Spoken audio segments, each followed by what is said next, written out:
el proceso o el camino para llegar al cumplimiento de esa palabra.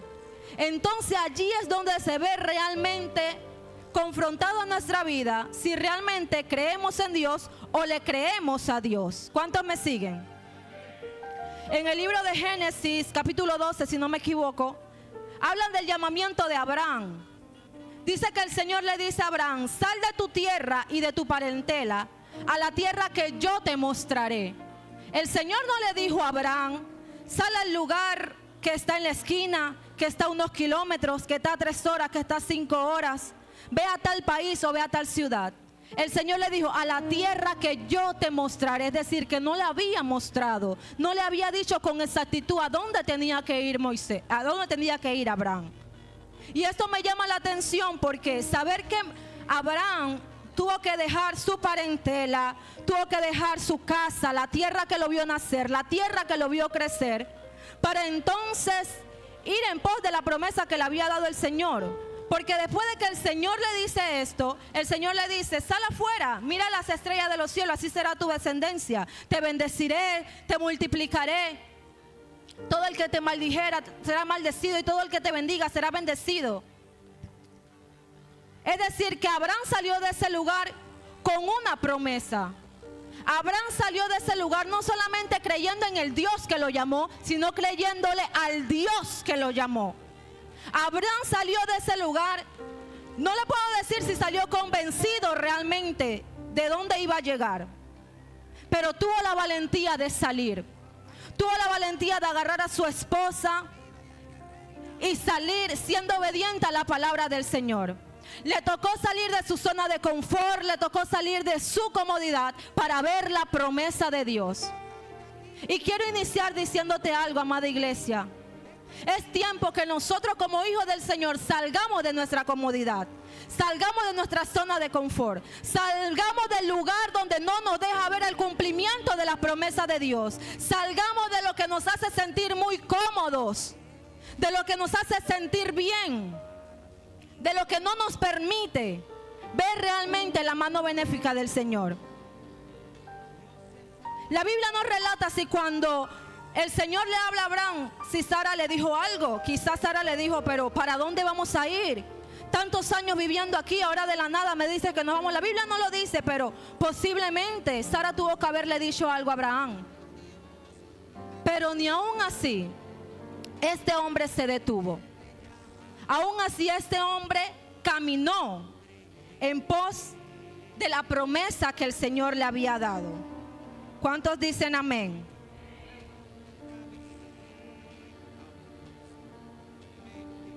Y antes de que podamos entrar al desarrollo de lo que es esta palabra, quiero que nosotros podamos autoanalizar, autoexaminarnos, solamente por un minuto, autoexaminarnos. Porque hoy en día, aún en la casa del Señor, hoy en día, aún para nosotros, los hijos, los creyentes, se ha normalizado mucho la desconfianza, la duda, la incertidumbre. Hoy en día la incertidumbre, Pastor Nino, no solamente de la gente del mundo, de los que no conocen a Dios. Aún nosotros sirviéndole al Señor vivimos muchas veces en duda, vivimos en incertidumbre, vivimos pensando en qué va a pasar mañana. ¿Será que Dios lo hará? ¿Será que Dios no lo hará? ¿Será que esa palabra fue de parte de Dios? ¿Será que esa promesa aún está vigente? ¿Será que lo que Dios dijo de mis hijos se cumplirá? ¿Será y será y será? Y muchas preguntas que nos llenan de duda, nos llenan de desconfianza y nos llenan de incertidumbre. Y por eso yo te pido muy amablemente que en esta noche tomemos solamente un minuto para que podamos examinarnos, porque hay frutos, hay señales, hay síntomas, lo diría yo, hay síntomas que la duda y la desconfianza generan en nosotros, pero que nosotros tenemos que ser curados de estos síntomas. Y como primer síntoma tenemos el miedo. ¿Cuántos han sentido miedo alguna vez? El miedo no nos deja avanzar. El miedo nos paraliza. El miedo no nos deja poder llegar donde queremos llegar. El miedo nos detiene. Dice la Biblia en el libro de Éxodo 14, cuando el Señor estaba sacando al pueblo de Israel de la esclavitud de Egipto. Con mano poderosa dice la palabra que lo sacó de Egipto. Pero aún con todo esto, el pueblo de Israel vivía con miedo. Que Moisés le tuvo que decir, tranquilícense, no teman, no tengan miedo. Porque con mano poderosa nos ha sacado el Señor. Y los egipcios que ustedes ven ahora, nunca más lo verán. Pero el pueblo de Israel había salido de la esclavitud de Egipto físicamente, pero mentalmente, lastimosamente, estaban aún siendo esclavos. Mentalmente, lastimosamente, aún se mantenían con una mentalidad de esclavitud. Porque el miedo, iglesia, nos paraliza. El miedo no nos deja avanzar. Estaban los discípulos en el arca y ven al Señor caminando por las aguas, ven al Señor caminando sobre las aguas y se turban, le da miedo y dijeron, pero ¿qué es esto? Un fantasma. Y Jesús le dice, ven. Y el único que se atrevió a ir fue Pedro. El único que se atrevió a caminar, a accionar fue Pedro. Y tú puedes decir, sí, pero en unos minutos se cayó, se hundió como sea, pero se atrevió a hacerlo. Mientras los demás se quedaron en la barca, esperando para ver qué acontecía, porque el miedo no los dejó avanzar. Otro síntoma que nos genera la desconfianza es la queja. Diga conmigo, la queja. La queja, iglesia, te mantiene en un estado negativo, te estanca, no permite que prosperes. El pueblo de Israel era un pueblo muy quejumbroso, aún viviendo la manifestación y la gloria del Señor. Empezaban a quejarse y a decirle, pero es que no habían sepulcros en Egipto para que ahora vengamos a morir en el desierto. Empezaban a quejarse constantemente, porque vivían, su pan de cada día era la queja, era el miedo, era la desconfianza. Ellos creían en Dios, mas no le creían a Dios. Y vamos avanzando. El siguiente síntoma es la rebeldía. Diga conmigo, rebeldía. La rebeldía, desobediencia, hechicería, como lo dice la palabra. Y esto nos vuelve desagradable delante de los ojos del Señor. Otro síntoma, la impaciencia.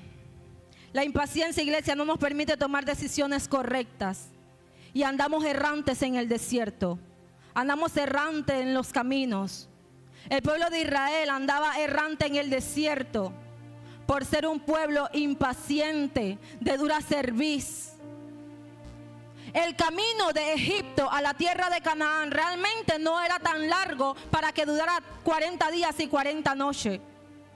El camino de Egipto a la tierra de Canaán, la Biblia dice que el Señor los introdujo por el camino del desierto. Porque si el pueblo de Israel no hubiese sido un pueblo quejumbroso, impaciente, rebelde, muchos hubiesen entrado antes de los 40 días y las 40 noches. Pero estaban dando vueltas en el mismo lugar, en el mismo sitio, porque su mentalidad no los dejaba avanzar, porque estos síntomas no los dejaba avanzar. El último punto, porque son muchos puntos, pero solamente destaqué esto: la frustración. La frustración nos nubla el juicio. Nos nubla el juicio y nos nubla la visión. Si no, pregúntenle a Moisés. A Moisés el Señor le dice, háblale a la roca. Pero la frustración que tenía Moisés por tener que lidiar con aquel pueblo le hizo pegarle a la roca, le hizo golpearle a la roca. Y eso que produjo que Moisés no pudiese entrar a la tierra de Canaán. Tanto tiempo lidiando con este pueblo, tanto tiempo lidiando con los enemigos, tanto tiempo caminando, tanto tiempo bregando. Y por un momento de frustración no puede llegar a la promesa de Dios. Ahora yo quiero que tú tomes un minuto y que tú te autoexamines para ver cuántos de estos síntomas tú tienes. Ahora le toca a usted, porque cuando lo hice yo me asusté porque tenía todos los síntomas. Tenía todos los síntomas. Y como seres humanos vamos a sentir miedo, frustración, impaciencia, muchas cosas. El problema está cuando nosotros abrazamos el miedo, cuando nosotros abrazamos la frustración, cuando nosotros abrazamos la impaciencia, cuando nosotros no podemos ver lo que el Señor tiene, cuando nosotros no podemos ver más allá de nuestros límites, más allá del proceso, más allá de la prueba. Ahora, si has tomado ese tiempo para examinarte, entonces alguien que le diga al Señor: Señor, sáname, cúrame de estos síntomas, Señor, porque no quiero ser desagradable delante de ti. No quiero vivir en esta tierra sin poder ver tus maravillas, sin poder ser agradecido, sin poder ver lo que tú tienes para mí. Ahora bien, aquí entramos en materia. En el creer se manifiesta la confianza, se manifiesta la obediencia y se manifiesta la entrega. ¿Cuántos me siguen? La confianza es una palabra hebrea que significa batash y que su significado es depender de. Es decir, que cuando hablamos de confianza, hablamos de depender de Dios. Cuando hablamos de gente que confía, estamos hablando de gente que depende del Señor. Estaba esta mujer llamada Ana, como lo leímos en el libro de Primera de Samuel. Dice que había un hombre llamado Elcana. Y este hombre tenía dos esposas. Una se llamaba Ana y la otra se llamaba Penina. Ana, su primera esposa, era una mujer estéril.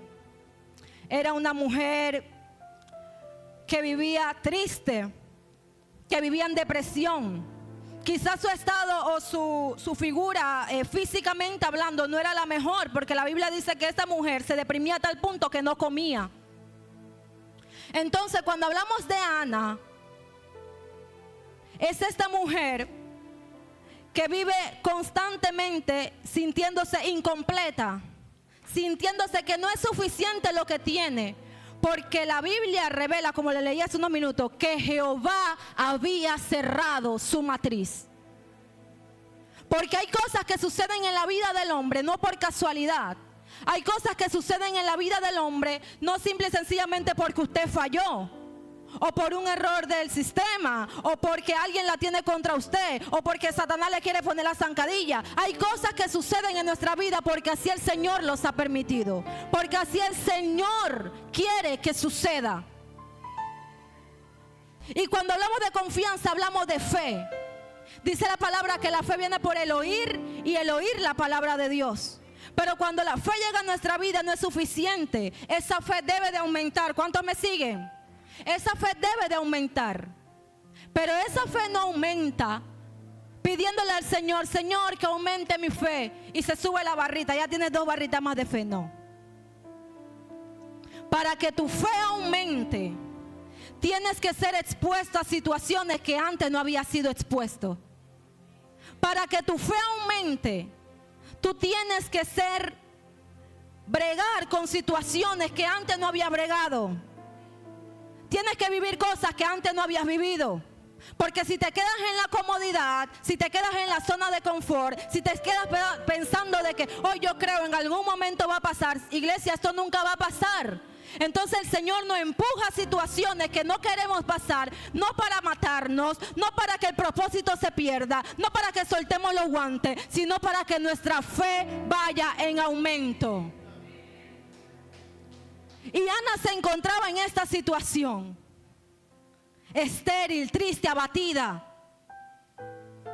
Pero la palabra me enseña que aunque el Señor había cerrado su matriz, dice que ella recibió una porción especial porque Elcana la amaba. Elcana amaba a Ana, pero el Señor había cerrado su matriz. Entonces entra a la escena esta mujer llamada Penina. Y ahora yo le voy a decir a usted cuál es la importancia de las peninas en nuestra vida. Porque las peninas tienen una importancia en nuestra vida.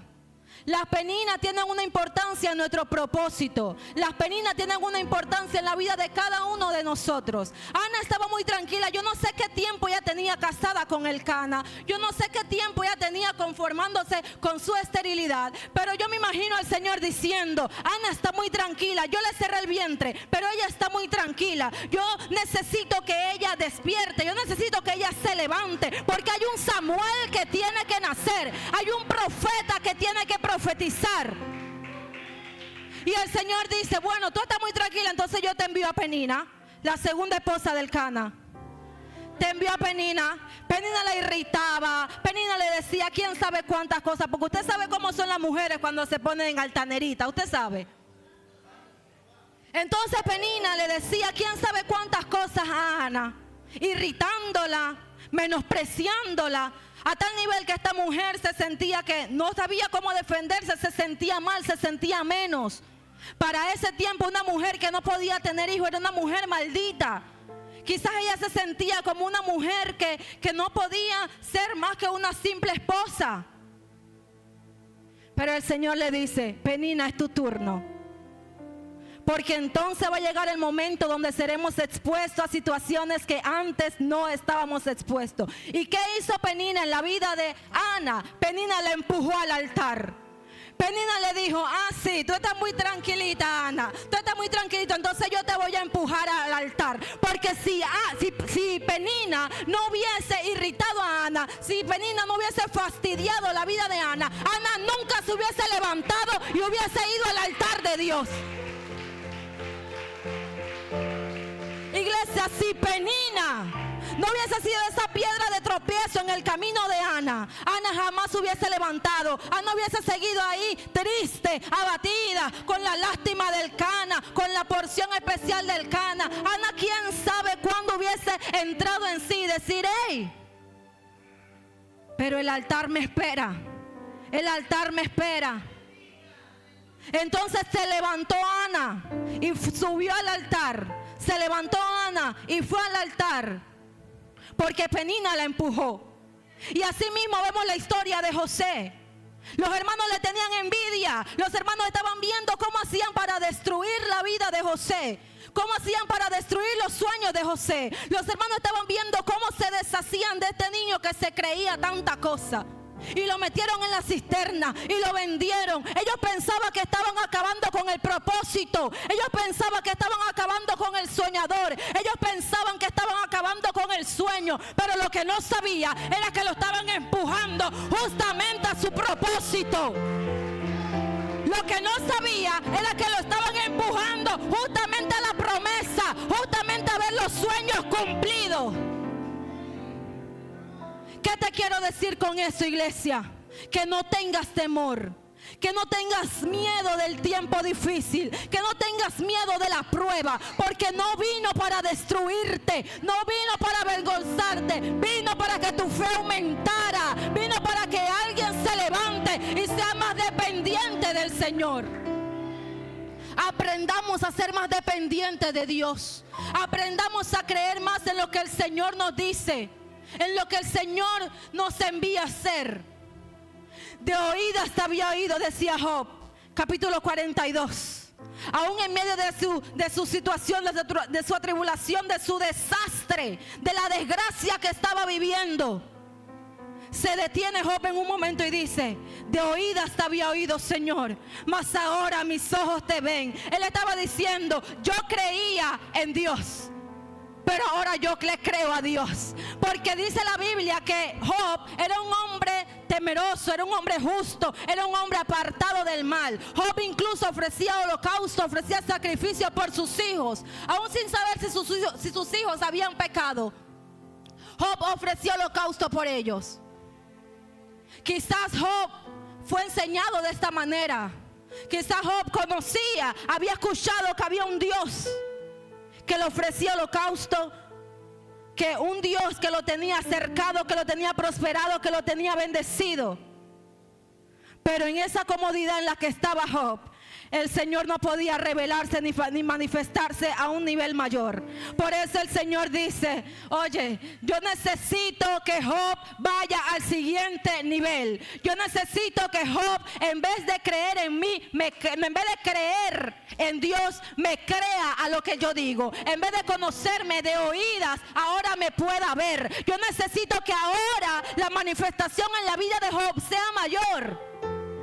Y usted sabe todo lo que pasó en la vida de Job. Usted sabe todo, doloroso. Pero al final él dijo, de oídas, yo te había escuchado. Yo sabía que existía un Dios. Yo sabía que había un Dios amoroso. Yo sabía que todo lo que tengo es gracias al Señor. Pero ahora mis ojos te están viendo a tal punto que entiendo que lo que pasé no era para ser avergonzado, no era para ser destruido, sino para ver la manifestación del Señor en mi vida, para ver la manifestación de Dios en mi familia. Porque cuando Dios te quita algo, no es para dejarte sin nada, es para mejorar.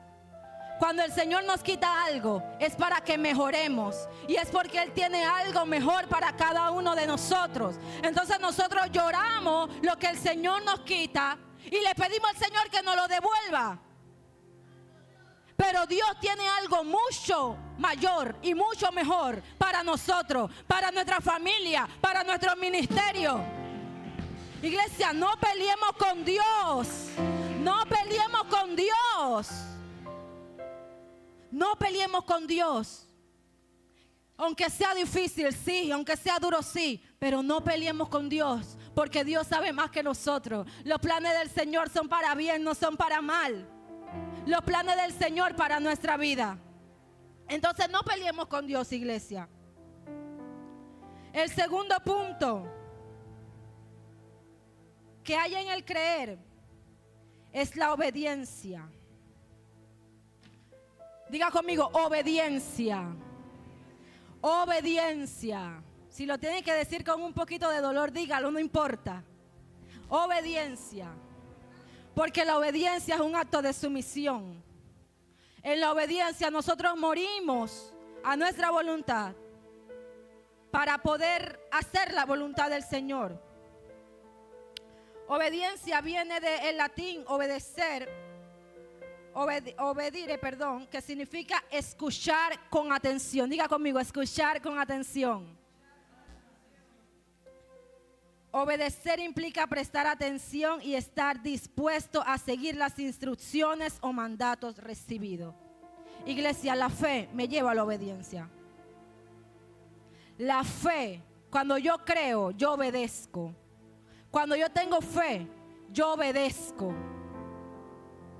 Ana, cuando derramó su espíritu delante del Señor, dice que le dijo, Señor, si me dieras un hijo varón, Señor, yo lo traeré a tu altar, yo lo traeré a tu casa, no pasará navaja sobre su cabeza, y él te servirá todos los días de su vida. Y yo pienso, ¿cómo es posible que cuando esto sucede, porque dice la Biblia que ella pues tuvo intimidad con su esposo, el Señor se acordó de Ana, Ana salió embarazada de un hijo varón, el cual le pusieron Samuel. Y Ana dice que cuando este niño lo va a destetar, entonces ella, cuando ya él pueda comer solo, que esté un poco más grandecito, ella lo va a llevar al templo para que sirva al Señor. Y esto me causa un poco de confrontación en mi mente, porque Ana, tanto tiempo siendo estéril, ahora el Señor le hace el milagro de poder quedar embarazada.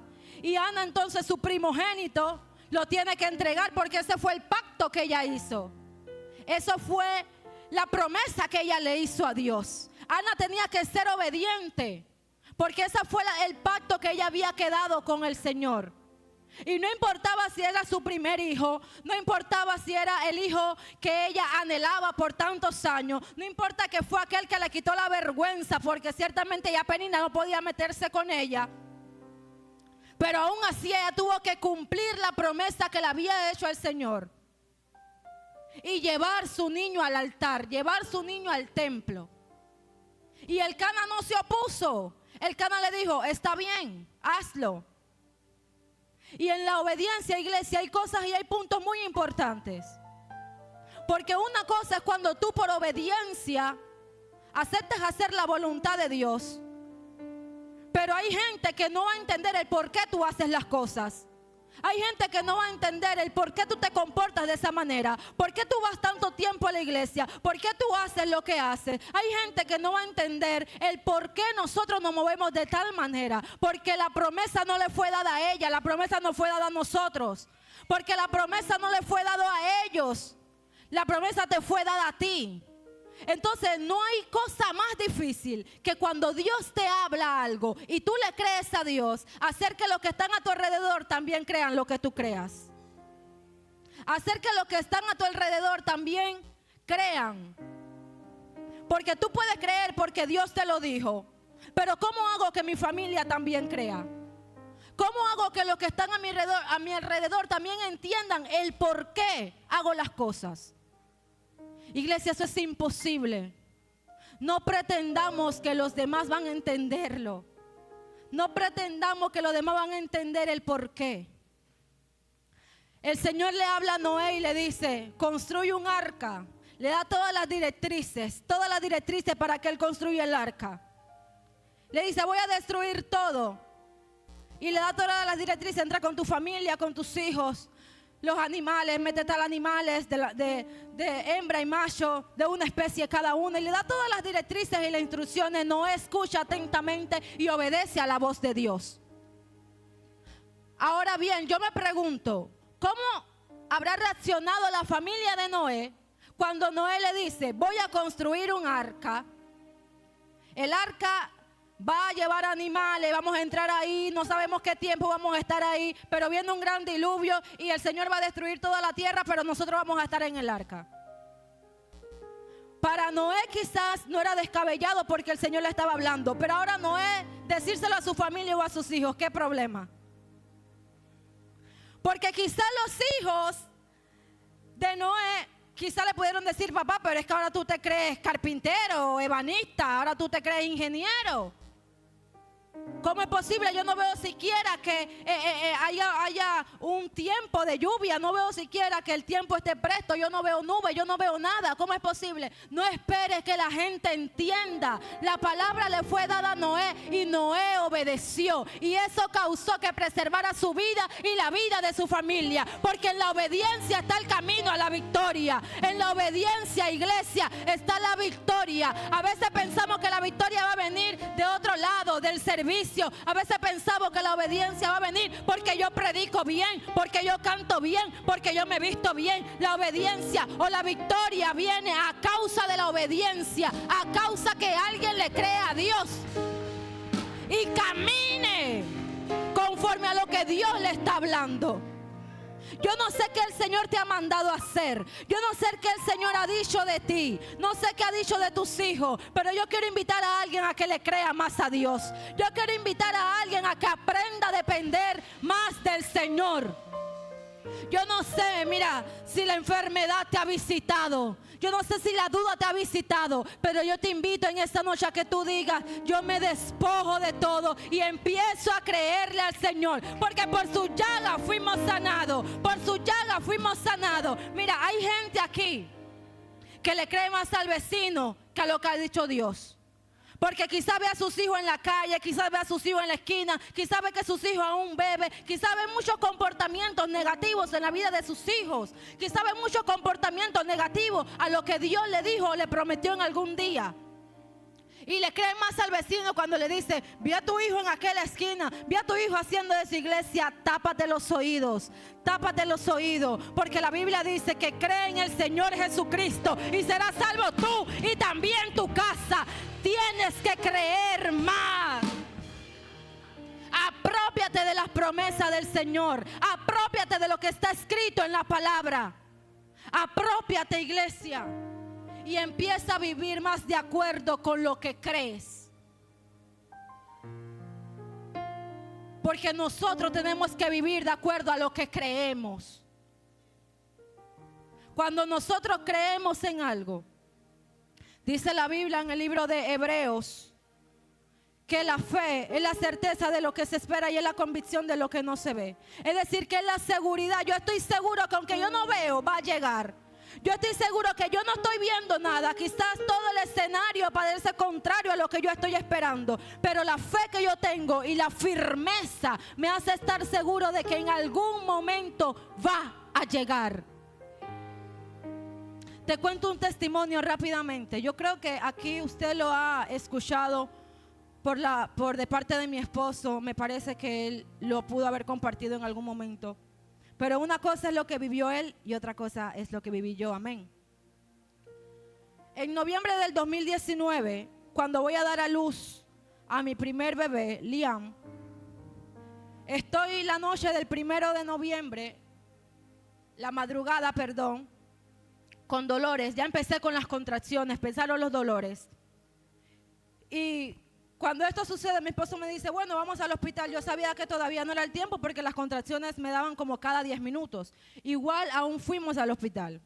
Cuando vamos al hospital, me revisan. Si estaba dilatando, tenía como 2 centímetros, pero la doctora me dice, te hacemos el monitoreo y te vas para la casa porque todavía no es el tiempo. Cuando me están haciendo el monitoreo, pasa como media hora, todo bien. Pero al rato yo veo de que la máquina empieza a hacer pipi, o sea, empieza a hacer un ruido y empieza a pitar. Y eran como las 2 de la mañana.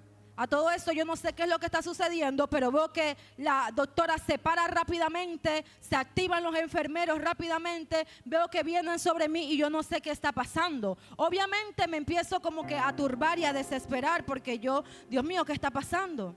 Empiezan a revisarme y yo solo escucho que los enfermeros dicen, no hay latidos, no hay movimiento, no se escucha nada.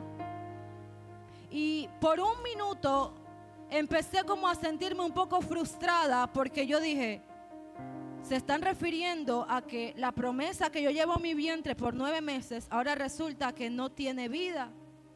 Ahora resulta que no se escuchan los latidos de su corazón. Ahora resulta que no tiene signos vitales, era lo que decían ellos.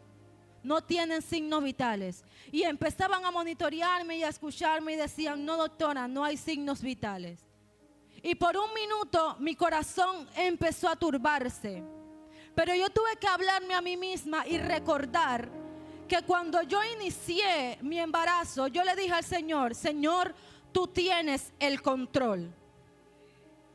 Y recordé en ese momento y se lo dije, yo dije, Señor, yo te entregué el control a ti. Porque a veces oramos tantas veces y todas las veces que oramos le decimos, Señor, toma el control, toma el control. Entonces, ¿cuándo le quitaste el control a Dios? Deja que Dios haga lo que tenga que hacer. Entonces estaba yo y yo le dije, Señor, yo te entregué el control y yo sé que tú estás en control. Y era un momento difícil porque me encontraba allá adentro solamente con gente totalmente desconocida. No estaba mi esposo para que me agarrara la mano, para que me dijera todo va a estar bien. No estaba mi mamá, no estaba mi papá, no estaba mi familia. No estaba nadie ahí que me pudiera decir tranquila, todo está bien, Dios está en control. No estaba nadie. Pero estaba el Espíritu de Dios. Y cuando entro en sí le digo estas palabras al Señor, vino una paz sobre mí. Vino una paz sobre mí que yo no le puedo explicar. Y entendí que era la paz de Dios que sobrepasa todo entendimiento. Porque en el momento que yo me encontraba, solamente tenía 2 opciones, Suana. O creer o creer. Solo tenía 2 opciones, creer o creer. Y yo tuve que creer. Porque hay momentos en nuestra vida que no vamos a tener más opciones, solo que creerle a Dios. Hay momentos en nuestra vida que la situación se nos escapa de la mano, que las manos humanas no pueden. Pero te toca entonces creerle a Dios.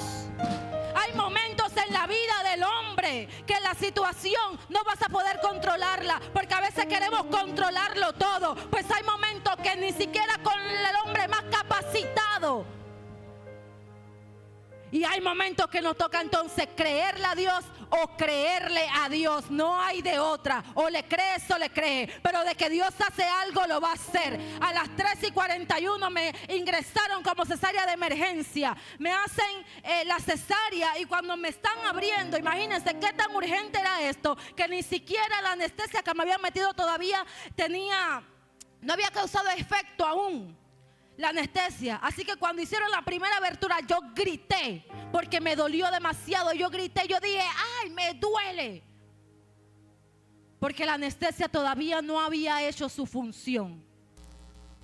Y el enfermero empezó a decir, doctor dice que le duele, doctor dice que le duele. Pero siguieron cortando, porque era emergencia que sacaran al bebé. A las 3:41, cuando ya sacan al bebé, 3:41 de la mañana, cuando sacan al bebé, mi niño sale llorando.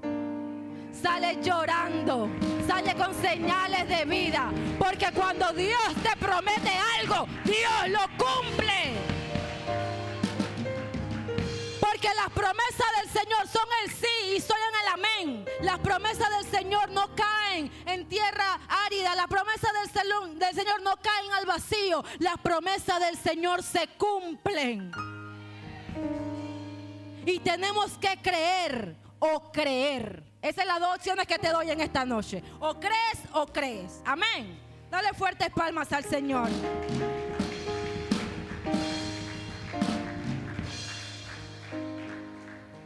Tenemos el punto número 3 y con esto vamos cerrando.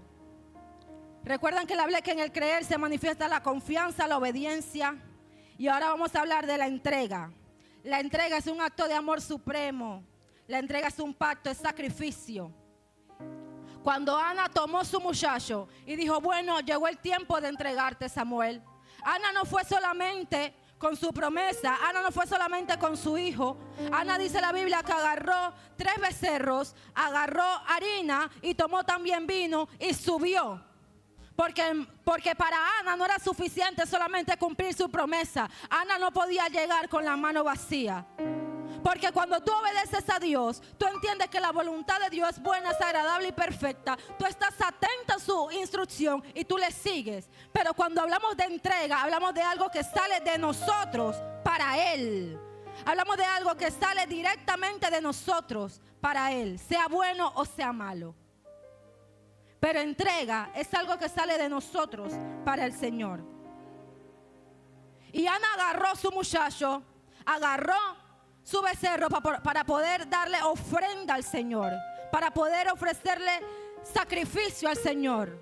Y el sacrificio es lo que nos duele. El sacrificio es lo que nos cuesta. Decía el rey David, no daré sacrificio a Dios que no me cueste. Porque David estaba buscando un terreno y para poder ofrecerle holocausto al Señor. Y dice que cuando David llega, este hombre le dice, bueno, mi rey, coge todo el terreno, es tuyo. El ganado, los becerros, todo lo que quieras es tuyo para que le ofrezca sacrificio a Jehová. Pero David le dice, no, dime cuánto tengo que pagarte. Porque no daré nada al Señor que antes no me cueste a mí. No daré nada a Dios que antes no salga directamente de mí. Entrégale tu servicio al Señor. Entrégale tu conocimiento al Señor. Entrégale tus habilidades al Señor, tu destreza, tus virtudes. Entrégaselo al Señor. Entrégale lo que te cuesta, el diezmo, la ofrenda. Porque entregar servicio al Señor a veces hace sencillo, pero cuando nos toca en el bolsillo, entonces está el problema. Cuando nos toca en el bolsillo que pensamos hay que pagar casa, hay que pagar luz, hay que pagar cable, hay que pagar agua, hay que pagar el colegio, hay que pagar el internet, hay que pagar y hay que pagar y debo pagar y debo pagar. Entonces ahí nos cuesta y pensamos, Señor, o pago o te doy el diezmo o pago la casa, o te doy el diezmo o pago el agua, o te doy el diezmo y el Señor te dice, dame a mí primero. Dame a mí primero. Porque a veces oramos a Dios y le decimos, Señor, multiplica. Pero ¿qué va a multiplicar si tú no has entregado? ¿Qué es lo que quieres que el Señor multiplique si no has entregado? Entrega primero para que el Señor multiplique. Pon a Dios primero para que el Señor resuelva. Traed todos los diezmos al alfolí, dice la palabra en Malaquías, y hay alimento en mi casa. Y probadme ahora en esto, dice Jehová de los ejércitos. El Señor le hablaba al profeta Malaquías y le decía, dile al pueblo que traiga los diezmos al alfolí, porque tienen que redimirse. Me han robado. ¿En qué te hemos robado, Señor? No han ofrendado y no han diezmado. Y me detengo aquí. traed todos los diezmos al alfolí. Y hay alimento en mi casa. Y probadme ahora en eso. Él estaba diciendo, pruébenme, entréguenme a ver si no voy a multiplicar. Entréguenme a ver si no lo voy a bendecir. Entréguenme para ver si no van a poder pagar todo lo que tienen que pagar y le va a sobrar. Porque la bendición de Dios es abundante. La bendición de Dios es abundante. El salario es el mismo todos los meses, todas las quincenas. Pero la bendición de Dios sobreabunda. Y dice algo más. Y reprenderé por vosotros al devorador. Eso me voló la cabeza. ¿Por qué? Porque él dice, yo voy a reprender por ustedes al devorador. Decía Jesús, toda potestad me es dada en el cielo y en la tierra. Y decía versículos y capítulos después, cosas mayores que yo harán ustedes. Es decir, que nosotros también quedamos con esa autoridad, como está escrito, de atar y desatar. Lo que atemos en la tierra será atado en los cielos, y lo que desatemos en la tierra será desatado en los cielos. Tenemos potestad y tenemos autoridad. Pero cuando nos quedamos con los diezmos y con las ofrendas, no tenemos autoridad, ni potestad, ni legalidad sobre el devorador.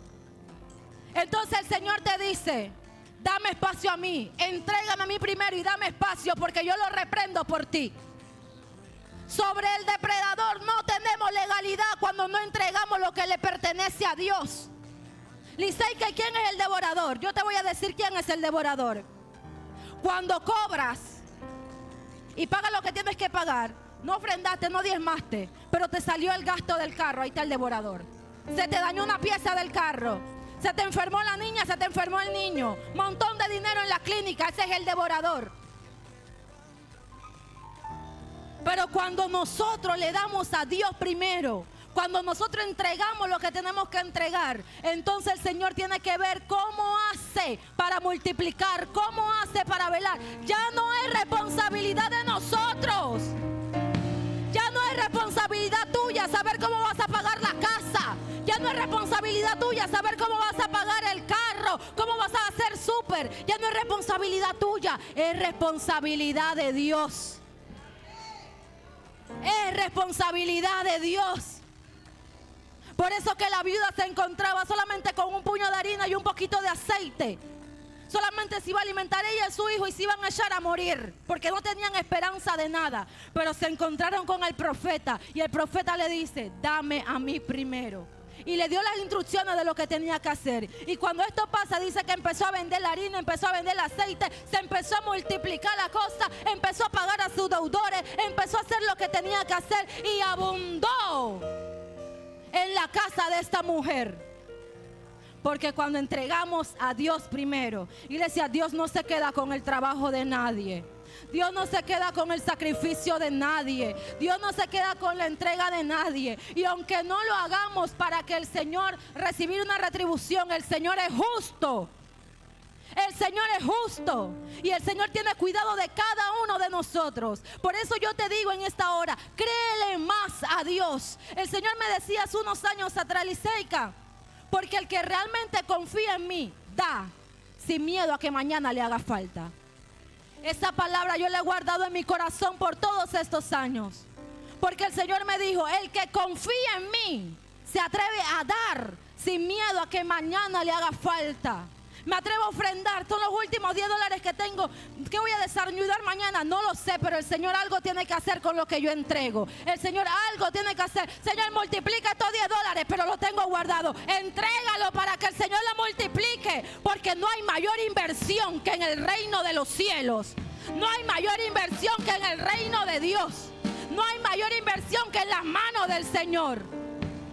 Entrega lo que le pertenece a Dios, para que Dios supla, para que Dios haga, para que Dios bendiga, para que Dios llene, para que Dios reprenda, para que Dios haga lo que tenga que hacer con tu vida, con tu familia, con tu generación, con sus hijos. Porque alguien con revelación entiende que yo no ofrendo desde mi condición, yo ofrendo desde mi visión. Mi condición puede ser que no tengo un trabajo estable, que el salario no es suficiente y un montón de cosas. Pero mi visión es que yo estoy sentado en lugares celestiales. Mi bendición, mi visión es que soy la hija del dueño del oro y de la plata. Mi visión es que si yo le creo a Dios, Dios tiene que resolver. Dios algo tiene que hacer. No ofrendemos, no entreguemos a Dios desde nuestra condición. Entreguemos a Dios de acuerdo a lo que creemos. Pacta con el Señor. Señor, esta ofrenda no es para mí, es para que mis hijos no vivan la misma miseria que yo viví.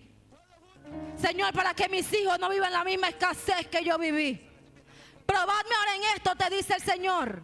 Probadme ahora en esto, para ver si no responderé, para ver si no haré, para ver si no les bendeciré. ¿Cuántos pueden brindarle fuerte las palmas al Señor?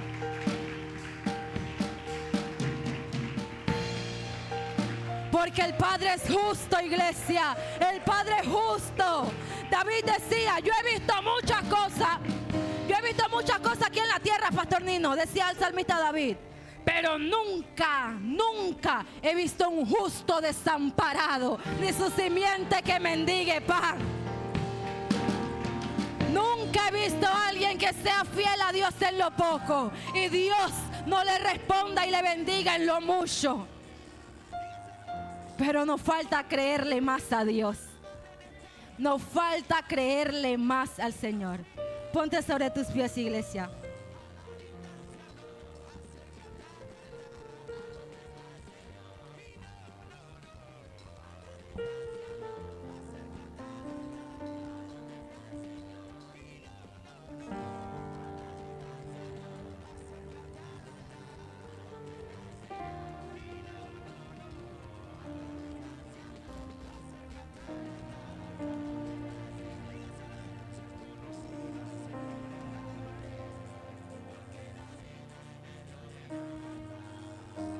Y antes